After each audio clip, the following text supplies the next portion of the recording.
How would you like to achieve your first million? And today we have Nathan, which is an entrepreneur based in Australia. So Nathan, tell us, what are the 5 steps to make your first million?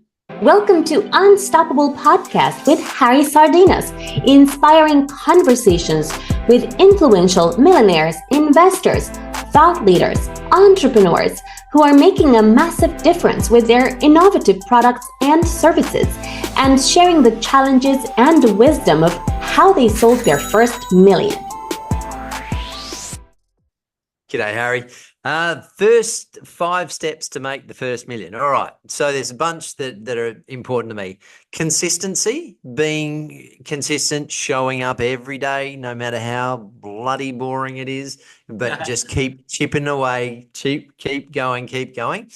Number 2 is marketing, and really number 2, 3, 4, and 5 should be marketing. But marketing is such an important thing. And when I was going through college, I had no idea about it. Most people don't. I've spent the last 10 years just learning about it and practicing it on all my businesses. Number 3 would be doing your research first before you launch your business, because I've learned that one the hard way and spent and lost lots and lots of money doing it. Yeah. Taking those shortcuts, which don't end up being too short. They actually end up being pretty long. So doing some simple research first, and then learning. The next step would be learning sales and negotiation. Very good. I can't say how profitable that's been and what a game changer it is, and how many different aspects throughout your life you need to be able to sell and you need to be able to negotiate. And then probably to kickstart it, I've put it as number 5, but to kickstart it all, I think you have to have love and passion for what you do. Otherwise, showing up and being consistent is pretty hard work if you don't enjoy what you do. Yeah. Nathan, I love your 5 steps, and let's dig into this deeply, because I like one of your steps that is true. You said that you're learning the hard way. I done it, and I think every single entrepreneur. What do you think about, I was with the lesson, because this is a very common in entrepreneurs. They develop a product, they think that the product is going to be amazing, that this product everybody's going to buy. They spend all the money, effort, energy, they remortgage the house, and they have this amazing product. And after, they don't know anything about marketing, they don't know anything about sales, they didn't allocate any resources to marketing, any resources on sales. And now they have this product that they want to sell. They don't have no money, they don't to invest in sell the product. And from all the entrepreneurs that I interviewed so far, no one, the product that they designed at the beginning have been the actual end product that the people want to buy. So what advice do you have for those entrepreneurs that put out time, effort, energy in designing this product, thinking that, if the product is good, people will come and buy it. I don't need to worry about sales. I don't need to worry about marketing. So what message do you have for these entrepreneurs? I think that's exactly right. Most people think if they've got a great product, it will sell itself. Doesn't quite work that way anymore. Tell me about it. Yeah. So, I mean, McDonald's, they have not such a great product, but they've got an amazing marketing machine. You can get a better burger pretty much at any burger joint, but they're all about the marketing. So on the flip side of that, if you don't have good way of getting it out there, getting it to market and telling everyone, the market is so noisy, you have to cut through, or you have to have a great massive marketing budget. So there's two options. You can just throw a ton of money at it, and most entrepreneurs starting don't have that. So the other way is to try and find a way of cutting through with effective, perhaps guerrilla style marketing that really grabs attention. But I think it comes back to doing your research properly first. I agree with you. There's some Tell us a pretty little cool bit more ways. about this research, Nathan, because we want to help entrepreneurs there. Because I saw that you pointed out, so clearly you do have a lot of experience. Clearly you know what you're talking about when you mention about this research, because I think this research is key to see, okay, this is the product that I think is going to sell, but when you do your research, that will help you to pivot this product in something that is a mix of what you think is going to sell with actually this research we help you to shape the product to make it what we call a product market fit. So how this research is done? Yeah, so I'll give you an example of the hard way that I learned without doing the research. One of my businesses is in restaurants, and I opened 3 restaurants. One of the restaurants that I opened was in the biggest shopping centre in Western Australia, and I thought, oh, we're going well in this other restaurant, which is a very small shopping centre. Surely it'll go well in a big shopping centre. So I went there and I spent $250,000 on the fit out, and then customers would come up to the counter, and we're in the pasta, we manufacture pasta, and it's an Italian restaurant. So the most common question was, and you'd see them reading the menu boards, and they'd say, what is spaghetti? Oh, wow. So once we heard that the first 10, 15, 20 times, we started getting a little bit worried. Because we realized that the market wasn't educated and they weren't interested, or they didn't know about our product. So trying to educate people is one of the hardest things you can possibly do. So I think, looking back on that, it would have been way better idea. We run these little pop-ups in shopping centers, and we sell our product in a frozen cook at home format. It would have been way smarter to set a little $500 a week shop up in a casual mall lease scenario and actually get some feedback from that shopping center as if that product's in demand. So utilizing the product, but in a slightly different method, and just connecting with customers. So there's lots of different things you can do. I know there's a lot of people that do tests online they'll actually dry test a product launch, say through Facebook marketing, before they even have the product, just to see what the demand is like. So there's a bunch of different ways of doing it. If you think outside of the box, you can bring a lot of ideas to the table that don't require a lot of money, and they'll save you a ton of money and mistakes down the track. Nate, I couldn't agree more. I've been there, done it, suffering. I have this brilliant idea one time. In London, there is a Brick Lane, which is the road very famous for the curry, right? And then back then, I'm telling you, 15 years ago, back then it was all the restaurant was a curry house. So I have this brilliant idea. Say, hey, why don't I go to Brick Lane and I sell an alternative food, and I open Spanish halal tapas. Yeah. On top of that, I put in my name, Harry Spanish Tapas. Yeah. I should call it Lola and Pepe, because it's a Spanish restaurant, and then I'm putting Harry.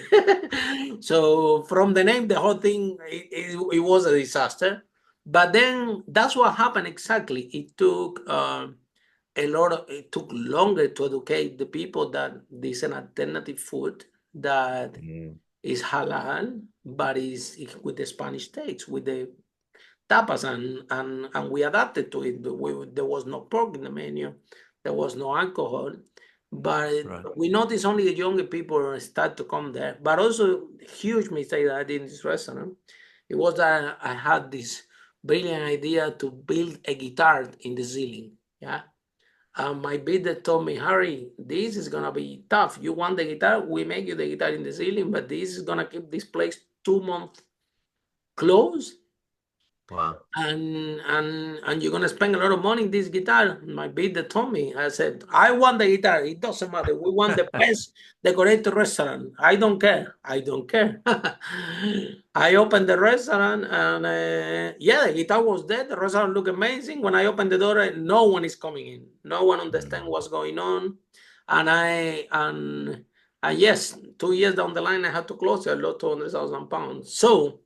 And I was thinking what you're sharing with me, I would be better off to have to try it small, right, than hire a venue and do this massive refurbish. If I do like a small food truck or small thing to start to educate that market so they understand the food, and once have traction, then I could be looking at the other. Absolutely. Once you got a following, once you got a bit of traction, some experience, the public, the demands, much better idea to. Guess what happened? As soon as I left, 50% of Brick Lane now is alternative food. So now you have You're ahead of your Mexican time, mate. halal, Chinese halal. Even my own restaurant is a Chinese restaurant now. The guitar is still there. The Chinese guy that came said, you know what? Ah, I don't care. Leave this guitar here. I'm not gonna spend £1. £1 I'm not gonna spend in removing this. And now it's a Chinese restaurant. Everybody eating the Chinese food. The restaurant is doing very well. It's actually alternative food. The same Wow. way that I designed it, but the guy that came after me said, "No way! If I have money, I put it in sales, I put it in marketing, I'm putting in bringing people in rather Yeah. than remove Harry's guitar." So even there, 15 years after I go there, I see my guitar. Oh my God, and my Yeah. money inside the guitar. Yeah. So Nathan, it's very profound, and I think that uh, entrepreneurs, when they're doing the startup, right, we get in love so much with the product, with our idea, that we lose the perception how business really work. You see, because now you're having that conversation, like I said, learning from your own experience, but usually entrepreneurs don't do that. Usually, entrepreneurs don't take sales and marketing seriously. Don't No. take, for example, Nathan, let's say if you have $100, yeah, $100 to start your business, yeah. So it's just in a proportion, yeah. So out of this $100, how much money you will allocate for your product, and how much money you will allocate for sales and marketing? Yeah. Yeah. I mean, So what people $1. understand how, if you have a It budget is.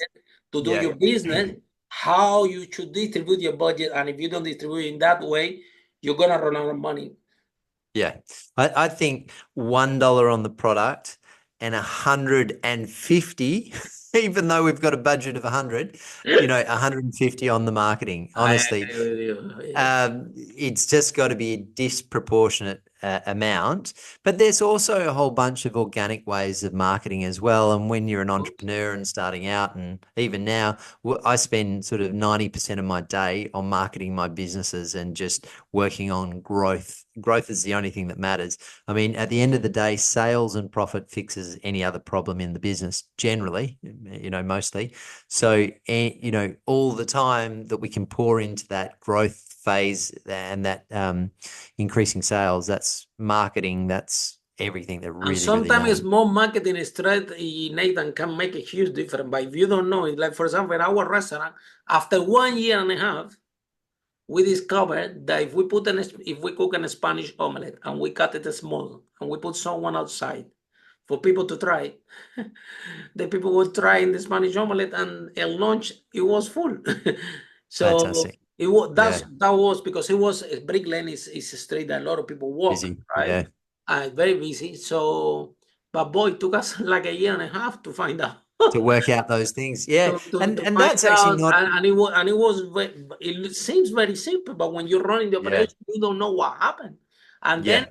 I didn't have any budget to. Everything was in my guitar in the roof. My marketing budget went to the roof in the guitar, and so Yeah. I have to. How it's very hard with no resources, um, to do marketing and sales.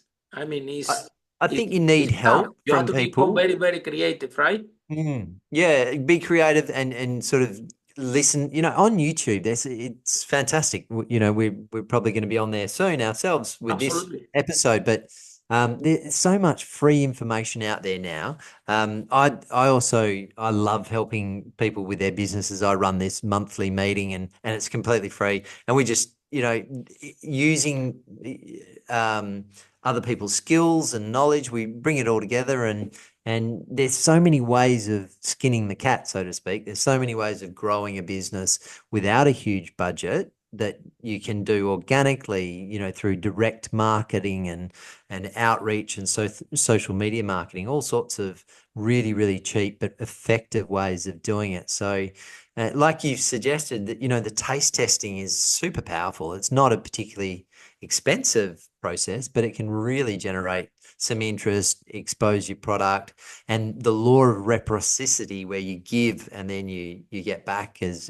very We didn't powerful. know. Honestly, we didn't know. We didn't have any clue. We just tried it out. But again, Nathan, it's all about doing the research and the testing. Because I remember one day we didn't put the Spanish omelette, we put something else more complex. Right.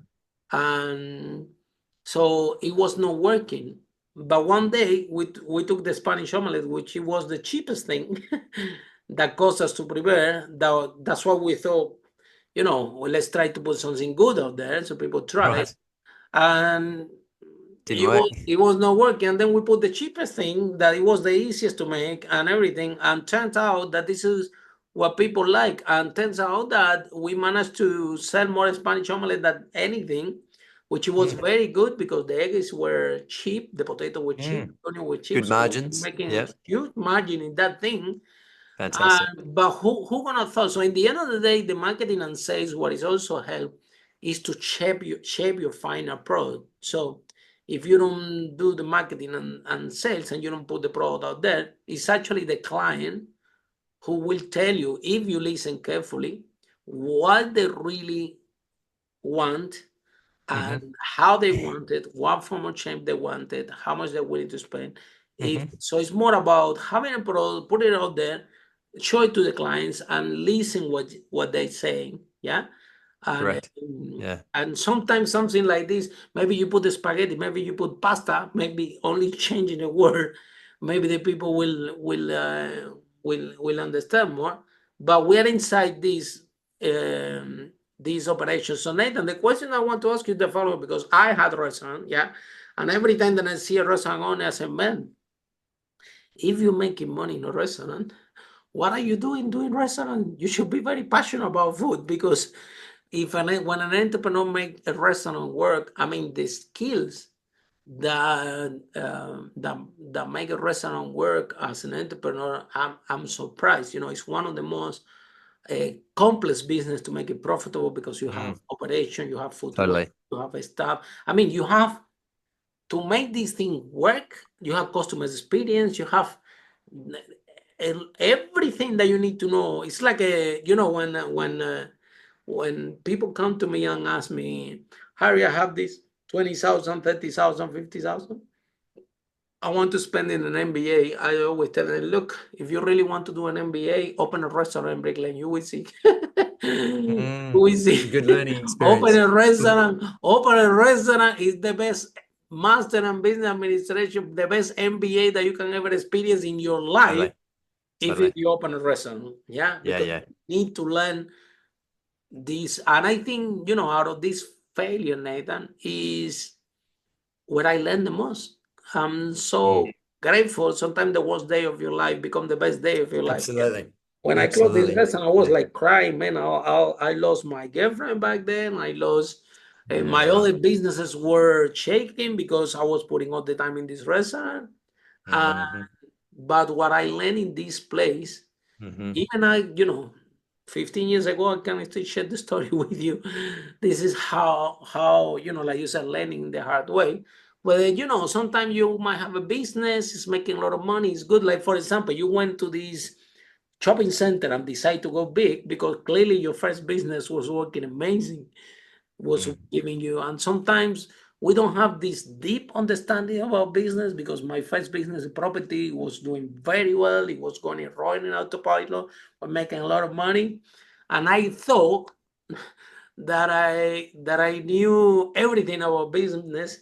And when I opened this restaurant, Yes. I realized that I was a baby, not even a baby. That you know what I mean. So it's so funny, actually, Harry. It's so funny you say that, because I was in exactly the same situation. I'd been in a different industry, done really, really well in it. And then you go into the next industry with this inflated ego and this altered perception of actually what you are and what you're capable of doing. So I've been there and done exactly the same. And even I put my name. Look how big ego I have that I put my name. This restaurant's gonna have my name. So it's not about food, this is about Harry. The name Harry, funny stuff. And it was crazy, that ego. So talking about that, Nathan, yeah. I mean, because we don't have experience, or because we start as an entrepreneur, yeah. Sometimes ego goes in the way. Oh, And I learned in the hard way that when mhm, you surrender this ego and you mhm. decide actually to do business, which is design a good product that the market wants and sell it and scale it. And it's not about Nathan, it's not about Harry. Yeah, It's all about the to create the customer and best what they want. experience to the client Yep. and reduce the margin. It's all about bringing the right team. It's all about bringing consistency. So, but Nathan, there are a lot of people, especially in this industry, in restaurants, that they are working Monday to Sunday, 12 hours a day. Mm. Things are not working. They're not speaking with the family. And they have problem with the wife. They are, and even if you go and say, look, close this restaurant, it's not working, or you have to pivot, you have to do something else, the people get angry at you, like you are insulting the baby. So uh, it's that ego that keeping them trapped in this situation, and they are stuck. They're not able to surrender, and now they are tired, they are angry. This emotional pain sometimes translates into physical pain. You can end up with cancer, with a heart attack, with this, with Mhm.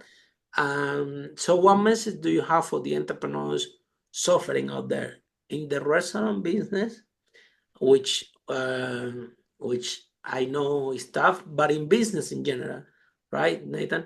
So what can you tell them to those entrepreneurs?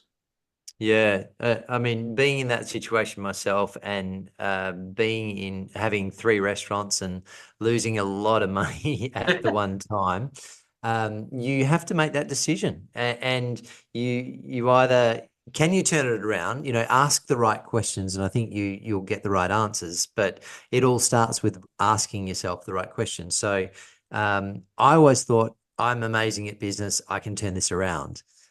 Big ego, big mistake, and amazing lessons and learning opportunities out of that. I So bet back then we both had hair. Now we exactly, exactly. So if you want to keep your head, don't go into restaurants. Um, definitely. So I think yeah, you've got to got to ask yourself, can I physically turn this around? And if you've been trying, you've got to then be able to say to yourself, hey, this isn't working. I need to draw a line in the sand, and closing the business down actually is part of a successful outcome.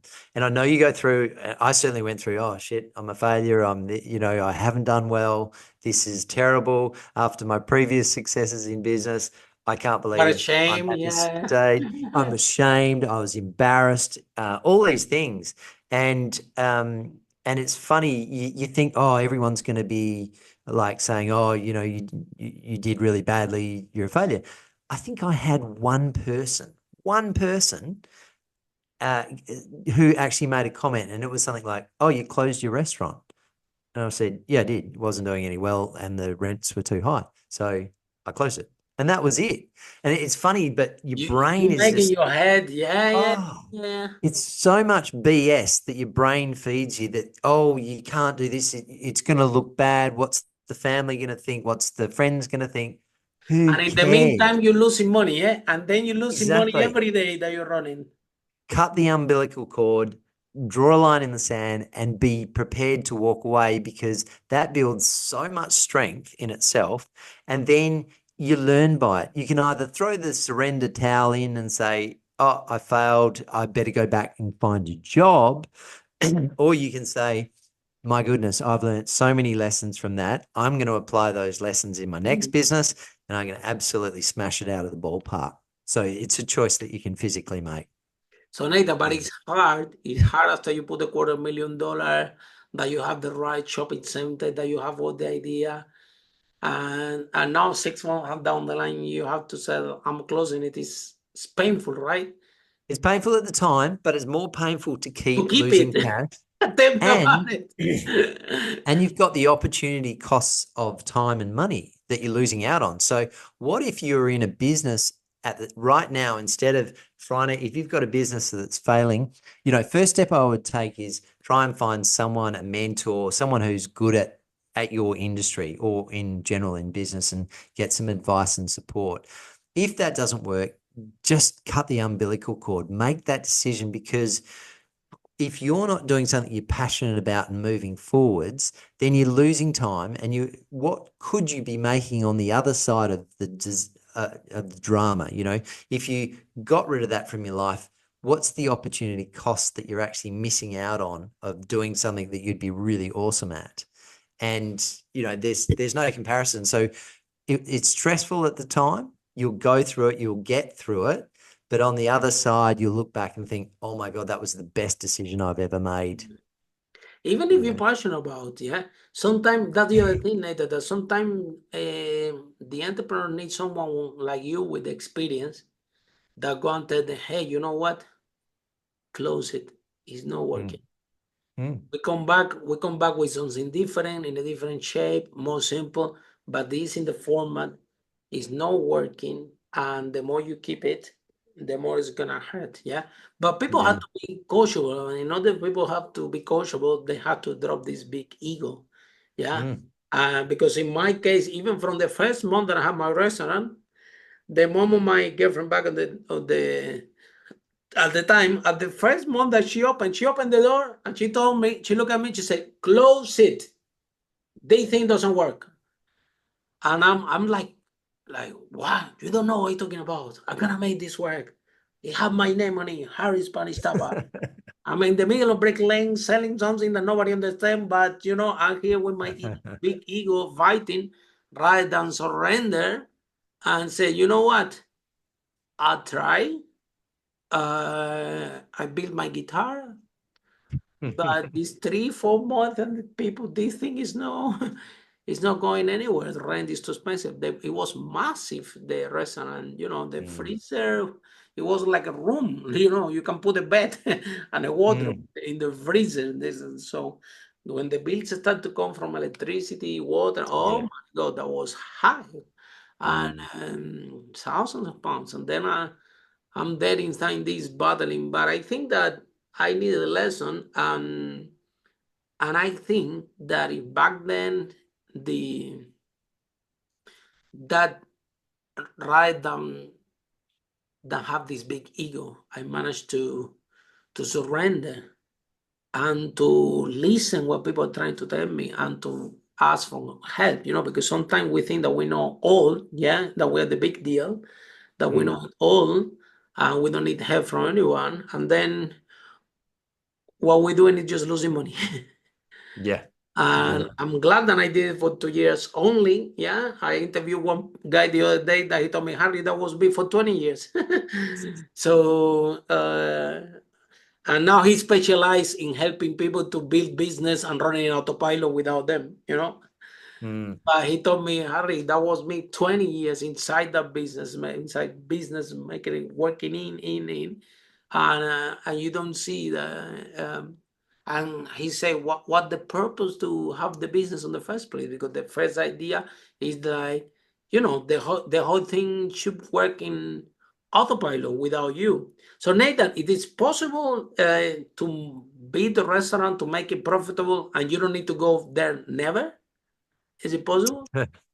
I think. Well, look, McDonald's. Yeah. Possible, Yeah, I mean, I think the owners, everyone's a bit different, but you need to have pretty good systems and procedures and processes in place. That's what I actually focus on now in all, different industries. And it doesn't matter what industry you are. If you can create systems and checklists, if you're not going to be there 24/7, which who wants to be in a business? That's the whole idea of a business, is to create some financial freedom and flexibility in your lifestyle. So, we operate on a massive amount of systems and processes, checklists, lots of online forms and automation. And it just makes things, it allows you to do the management without so much people interaction. Some people love, team building and that's where their strengths are. My strength's great at building businesses, but systemizing and automating without having to rely so much on that personal interaction. I still talk to my team every day, but I feel that I try and cap it at 3 minutes per person per team, and then that just a little bit of team bonding, of sorting out the biggest issues, and without spending the whole hour, engaged. If you can do that utilizing more systems and processes, it just makes things just, a lot more smooth and allows you to scale your time a lot more efficiently. And now I understand exactly, Nate, that what your first step was consistency, consistency, consistency, because it's almost impossible to keep consistency in restaurants. It's very, very very difficult. But on the other hand, the client, if they came one day and then experience a dish, they're gonna bring their friends, and they're expecting exactly the same dish Same experience. and Yeah. with the same taste, with the same thing. And now this dish has been cooking for somebody else in the different day, in the different time. So to the point that my initial menu for the restaurant have nothing to do with the final menu. We removed a lot of things from the menu because of this consistency problem. One was the octopus. It was a big headache. That we have octopus with potatoes, and but to cook the octopus it was had to have the exact timing. If you put a little bit more, go harder. You put a little bit more, it's softer. It's also expensive, very expensive product. So if it goes wrong, you have to throw it. And oh my God, this octopus was a nightmare in my restaurant. Couldn't get the consistency right. So I said, you know what? I remove it from the menu. And then I started to learn that, well, it's not only about selling food, it's about selling food that uh, everyone can deliver the same taste Yes. consistent. Yeah. And Yeah.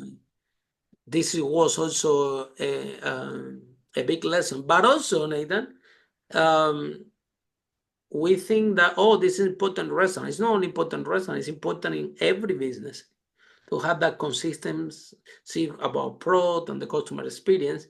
So what can you share with us, how you achieve consistency in such a complex industry, which is restaurants, when you have, I don't know, how many different chefs, how many different waiters, how many different, even if the chef cook the food right, if the waiter is not paying attention, he will pick up the plate and will be cold. And now the experience is not the same for the client. And so it's really, really tough. So how you address this issue? In restaurants, there's so many moving parts.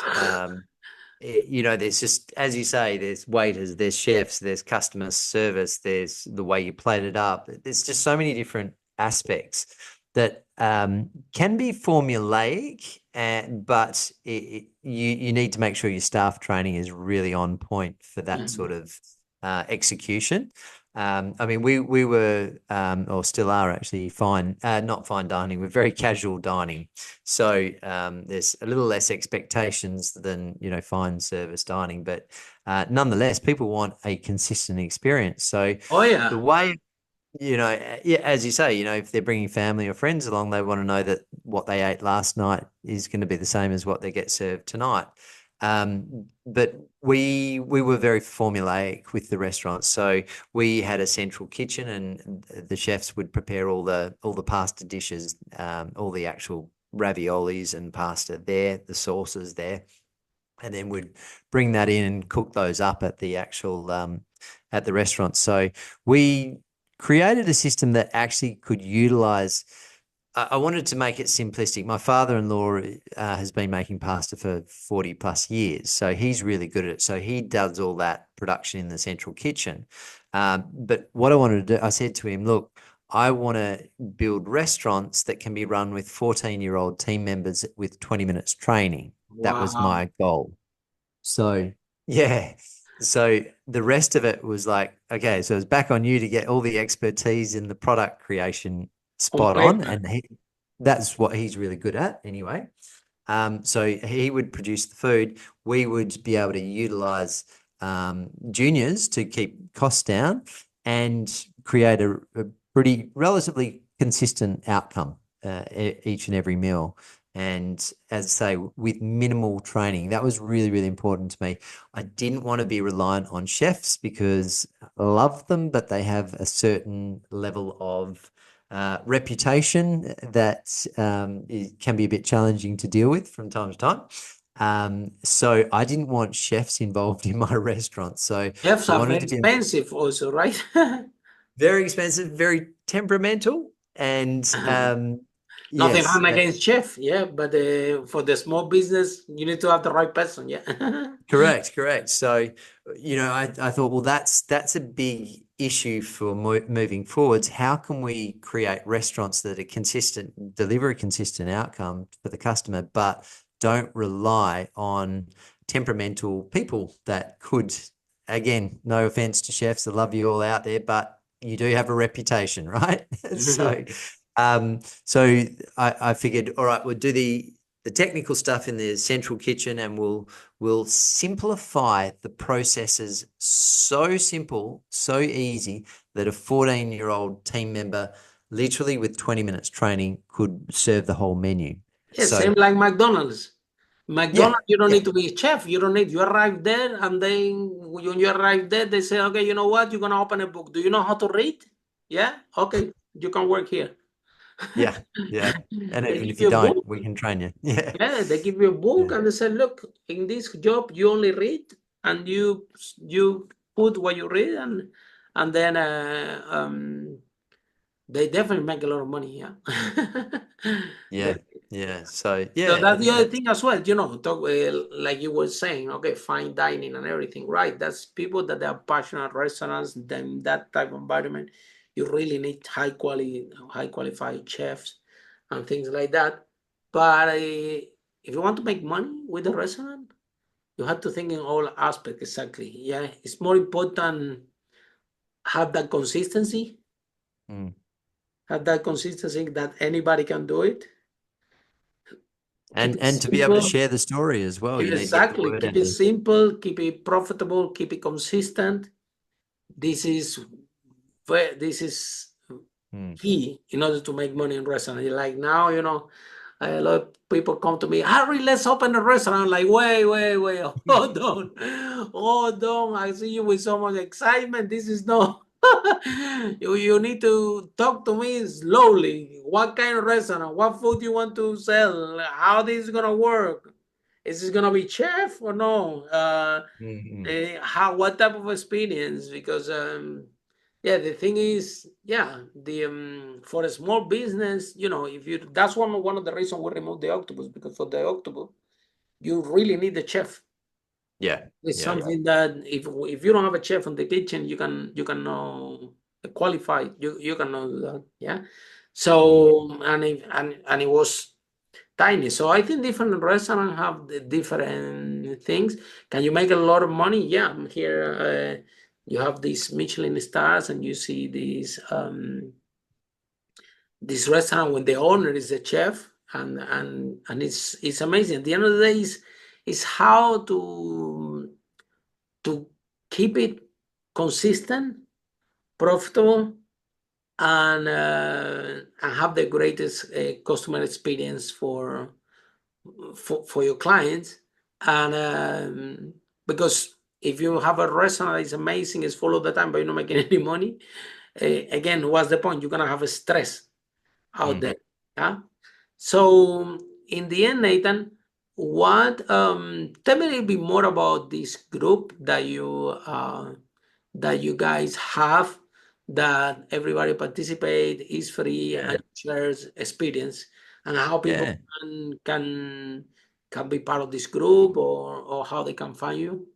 Yeah, definitely. Well, we meet third Wednesday every month, which is actually coming up tomorrow, depending on when you're releasing this podcast. But it's just a group. It's a small group. We just business owners. We just get together. We just help each other. There's no costs involved. We're just passionate. We love business, so we can talk about business 24/7. And we just nerd out on chatting about business and helping people to grow, because I've actually started 15 different businesses over the years and had Wow. some, yeah, in lots of different industries: property, finance, food, natural health, weight loss, supplements, and restaurants, education. So a bunch of different things. And there's opportunities everywhere, you know. But what I love doing is helping people to find solutions that perhaps they didn't think about, and a little bit outside of the box. You know, free ways of creating business growth, ways that don't cost much, and pointing people, particularly startups. I love helping startups to get off the ground, because I'm involved personally in a few of those, and they're always good fun. So yeah, we meet once a month. If anyone's interested, you're welcome to come to my website, nathanbaws.com, and there's a little form on there. You can register and just come and hang out, and we can hopefully help you with some business stuff. Wow, Nathan, that's fantastic. And thank you so much. And last question, why you decide to become a serial entrepreneur? Not an entrepreneur, a serial entrepreneur. Do you have any entrepreneurs in your family? Do you read any book? Why you decide to become an entrepreneur, right? You are very resourceful human being. I can see for the short period I've been speaking with you. I'm quite sure that there in Australia you can find a job that they pay you a lot of money and live a comfortable life. So why you decide to become an entrepreneur?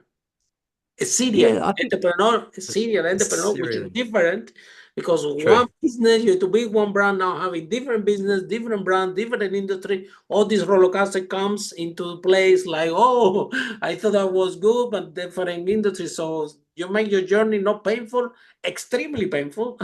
So True, at times. But look, it's all the way you look at it. I love the journey. I love the startup. That is the most exciting exciting, thing. right? Yeah, it totally is. I mean, they don't let me out much. They keep me caged up. But so that's how I get my fun and It's a joy lot out of of my fun, life. Is and you be super creative. You know, the beauty about creating businesses, like I've got a mate who's a investment banker, and he says, why don't you just buy the businesses and then turn them around, or, you know, do acquisition and mergers? And it's like, there's no fun in that. Like, I love the creative bit of, why don't we do this? And then with that Let's see what business, we happens. can Let's see if it add works. on that, we can sell it here, It's and we addictive. can, It's very addictive. Yeah, it's a lot of fun. I love it. It's so much fun. It is so much fun. And, you know, we create our own destiny. We can steer the ship in the direction we want it to go. And it's like there's no set of rules with it. There's no right or wrong way. The only thing that tells you you're doing it wrong is your bank account at the end of the month. And then, But that so also that's can not, be fixed. You can and lose, that can be have to fixed with the make right it, direction. you know, Yeah. that also can be fixed. But Nathan, Yeah. your first business, why you open your first business? What happened? Why? I'd tell you Don't exactly even why. remember. I was 6 years old Oh when my I opened God.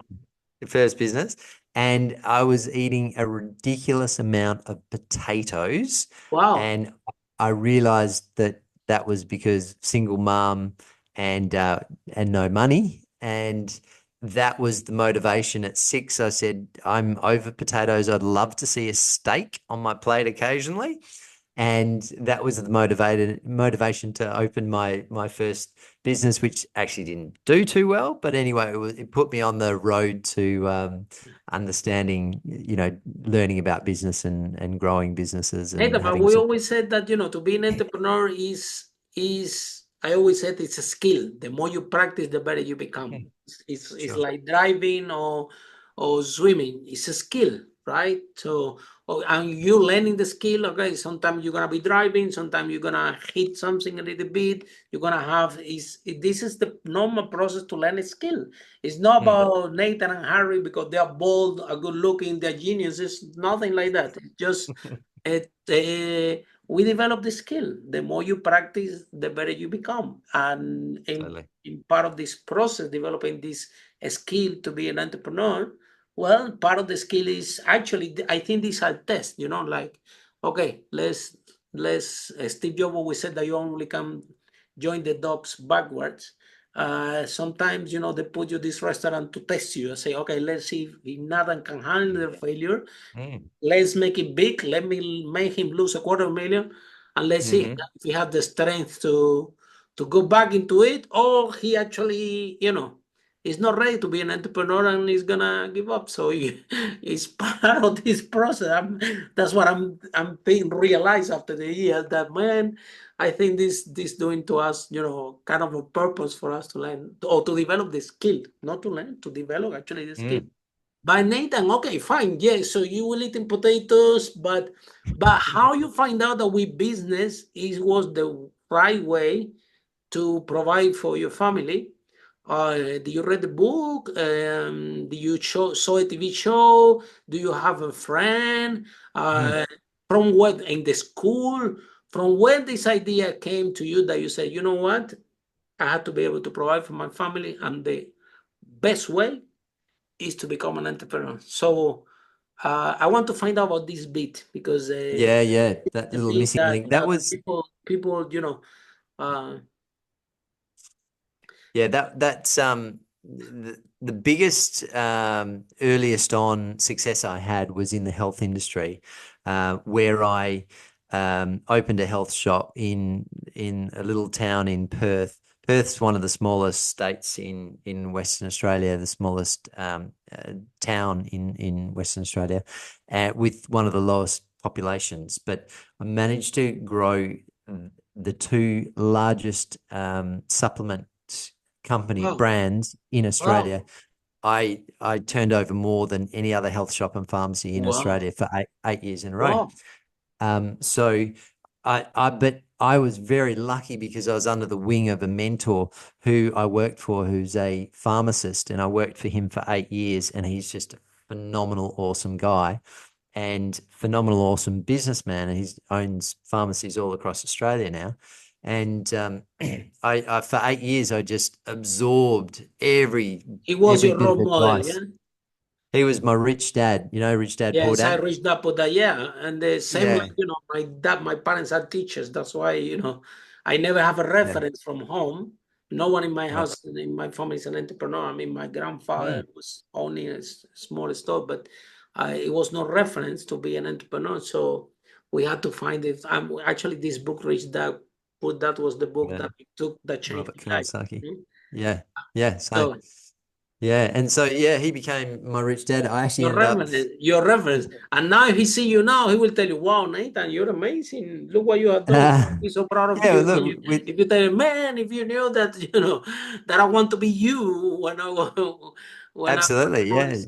I mean, it's so good if you can find someone. I mean, I got paid to manage his pharmacies. I was managing 8 of his pharmacies in the health section for a long time, and I got paid to do that. But more importantly to me was the learning curve that I was going through.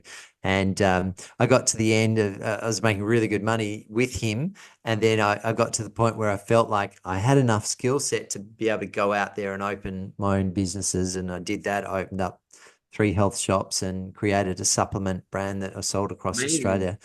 So, but having that mentorship was just absolutely priceless. And it's those sort of industries that I really excelled in when I had such good connectivity with someone who just knew what they were doing and they'd been through all the learning curves.